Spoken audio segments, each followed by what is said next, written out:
Oi, hoje vamos falar da Clarice Lispector. Ela que faz parte do pós-modernismo brasileiro, esta época onde tem uma nova corrente de escritores, onde surge a geração do 45, sim? Esta escritora brasileira, a Clarice Lispector, que é chamada de mística, de misteriosa, assim, porque ela não gostava de dar entrevista, como falou a professora, ela não gostava sempre de dar respostas às perguntas, muitas vezes escolhia o silêncio em lugar das conversas com outra gente, sim. Ela mesma diz, eu sou tão misteriosa que nem eu me entendo, sim. E procurando essa informação dela, eu encontrei uma música feita por Caetano Veloso. Sim, vamos escutá-la um pouquinho.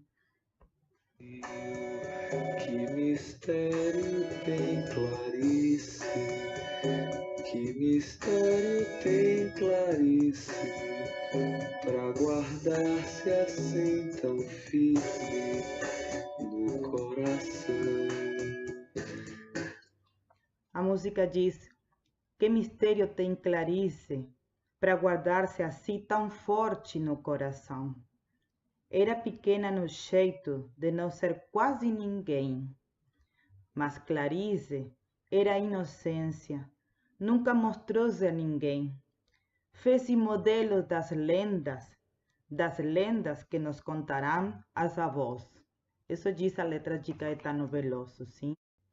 Bom, para falar da Clarice, eu escolhi falar ou analisar a obra A Hora das Estrelas, sim?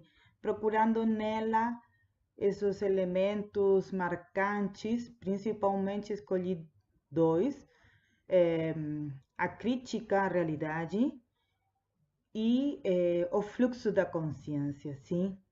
Esta obra, que foi escrita por Clarice perto de sua morte, onde ela projeta angústias, medos e põe nas personagens um pouco de si, sim? Através das personagens pode ver-se isto que falei dos medos e as angústias, as críticas, a reflexão, sim?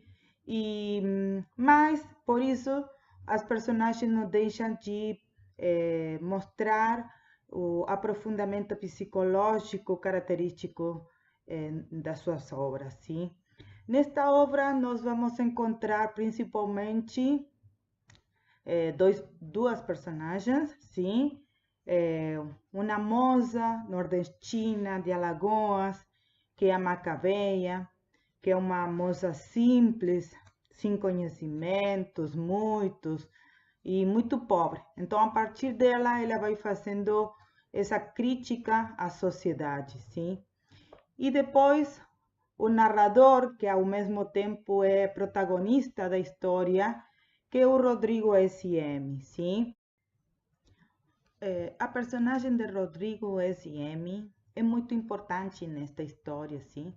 Ele vai fazer quem vai narrar a história da Macabeia, mas ao mesmo tempo é protagonista, sim? E à medida que ele vai contando a história da Macabeia, vai fazendo idas e voltas, refletindo de algumas questões que tem que ver com a vida da Macabeia. Se esta moça que ele vê na rua, como muitas outras moças nordestinas, sim? Então ele vai fazendo isto de ir e voltar e fazer perguntas e duvidar e questionar algumas questões que têm que ver com as classes sociais também, sim? É, ele mesmo ao começo da história, na dedicatória que inicia o livro, sim, ele diz que ele está escrevendo porque não tem outra coisa que fazer, sim, e também fala da importância da escrita, sim. esta personagem de Rodrigo S.M. vai ser muito importante também porque ele vai fazendo uma mediação entre os sentimentos e os assuntos internos da Macabeia, sim, porque como ela é tão simples, ele vai fazer essa mediação, sim, e ao mesmo tempo ele vai fazendo uma reflexão de suas próprias questões, uma reflexão dele mesmo, sim. E nessas reflexões do Rodrigo também podem ver-se as perguntas da Clarice, sim, é como um reflexo dele, sim. Bom, falando da Macabeia, aqui a Clarice aproveita para fazer essa crítica da sociedade, desta classe baixa, da gente do norte, das moças principalmente, que diz não notam sequer que são facilmente substituíveis e que tanto existiram como não existiram, sim? Depois fala no outro trecho e diz que a moça vive num limbo impessoal, sem alcançar o pior nem o melhor, sim? E que ela somente vive inspirando e expirando. Para que mais que isso, diz no momento, sua vida é ralo, o seu viver é ralo.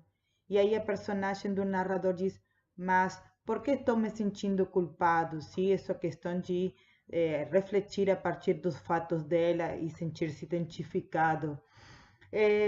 Fala da moça da gente desta classe social na Macabeia como uma pessoa que é inócua, que não faz falta a ninguém. E até, diz depois também que não tem futuro, felicidade no trecho fala. Nunca vi palavra mais doída inventada pelas nordestinas que andam por aí aos montes, assim, como que não tem direito à felicidade. Vejo na nordestina se olhar, no caso em que ele se vê refletida na vida dele, diz, vejo a nordestina se olhando ao espelho e um rufar de tambor, no espelho aparece o meu rosto cansado e barbudo. Tanto nós nos intertrocamos, sim. Enquanto a esta moça que num caso diz que não tem futuro, que futuro é luxo para ela, para gente deste tipo, sim? Diz, mas Macabeia, de um modo geral, não se preocupava com o próprio futuro. Ter futuro era luxo. Também fala desta questão da tristeza como uma questão de luxo, sim? Quando ela é deixada pelo Olímpico, diz, é mesmo tristeza, também era coisa de rico. Era para quem podia, para quem não tinha o que fazer. Tristeza era luxo, sim? E, mas acho que a questão mais importante para falar na história do narrador com a Macabeia é no momento da morte dela, sim? Quando ela morre, sim? E diz, Macabeia me matou. Ele estava, enfim, livre de si e de nós. Não vos assusteis. Não é morrer um instante, passa logo. Eu sei porque acabo de morrer com a moça. Desculpai-me esta morte. É que não pude evitá-la. A gente aceita tudo porque já beijou a parede. Mas eis que de repente sinto meu último esgar de revolta ao vivo. O mortizinho dos pombos. Viver é luxo, sim? Dice, eu morro com ela. Então, aí nesse fato de constante de idas e voltas e de questões que tem que ver com a Macabeia e o narrador, sim?